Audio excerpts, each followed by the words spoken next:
Lição de sexta-feira, encerrando a semana aí da última ceia, dos últimos acontecimentos que aconteceram, obviamente, com Jesus Cristo antes da sua morte e morte de cruz e do seu sacrifício. Lembrando também dessa lição da palavra-chave que foi humildade. Naquele momento, Jesus já estava relembrando de todos os momentos também que ele já tinha passado antes, a preparação, aquele jantar, né, que o Simão já tinha preparado, o bálsamo derramado nele, Maria enxugando com os cabelos, as suas lágrimas também, agradecendo por Jesus ter feito milhões de maravilhas na sua vida e na vida de sua família, todas as preparações, tudo que Jesus já tinha dito, a preparação que Jesus já estava tentando falar com os discípulos e muitos deles, ou melhor, nenhum deles já havia percebido. Jesus já tinha dado sinais de tudo o que ia acontecer com ele e aquela santa ceia era o último acontecimento, o último momento, a última refeição junto com seus discípulos. E nessa última ceia, a gente entende que o líder ele é servidor, ele serve, ele ampara, ele não manda, ele faz, ele dá o exemplo. E Jesus fez isso junto naquela situação.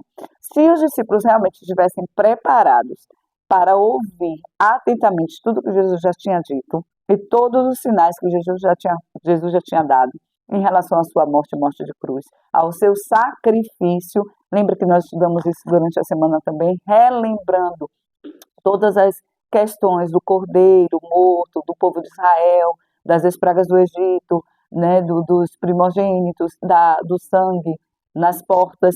Então, tudo isso faz com que a humildade de Jesus de servir para com o povo e salvar a humanidade através da cruz, aí lembrando também o sacrifício do cordeiro anterior, também faz com que lembre que ele é um servo. E o servo, tudo que o servo faz, a gente se prepara para o que ele vai fazer. Ele sabe o que ele vai fazer. O servo sabe o que ele vai fazer. E mesmo que ele não saiba o que ele vai fazer, ele sabe que ele vai ser útil naquela situação. E foi o caso de Jesus.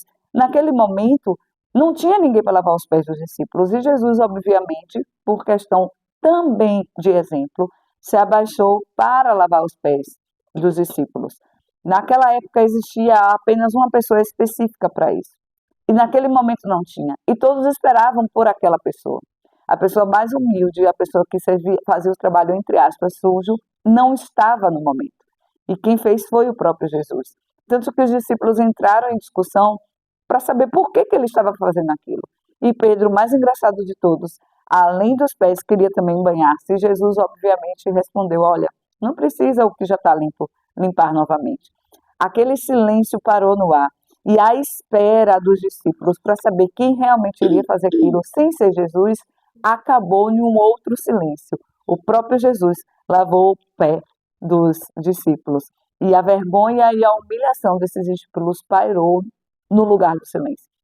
Então, um exemplo, ele nunca mais vai ser esquecido. Você pode esquecer o que a pessoa fala, mas você jamais vai esquecer o que a pessoa fez. E foi isso que Jesus fez.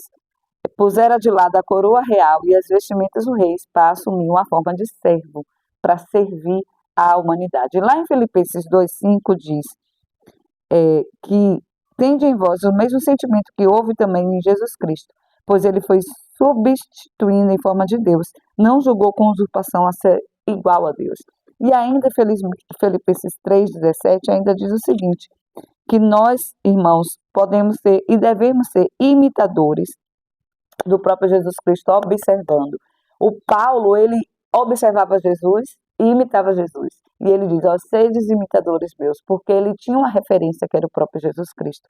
Então, essa servidão, essa utilidade dentro da sociedade é um exemplo mais poderoso que Jesus também poderia ter colocado para nós, além da sua morte e morte de cruz. Então, Pai, obrigado pelo exemplo de Jesus Cristo, por todos os sinais que ele tem nos dado, e agora, vivendo neste momento, nós vemos os sinais da sua volta. Então, muito obrigado, Senhor, por entender este amor e aceitá-lo. Em nome de Jesus. Amém.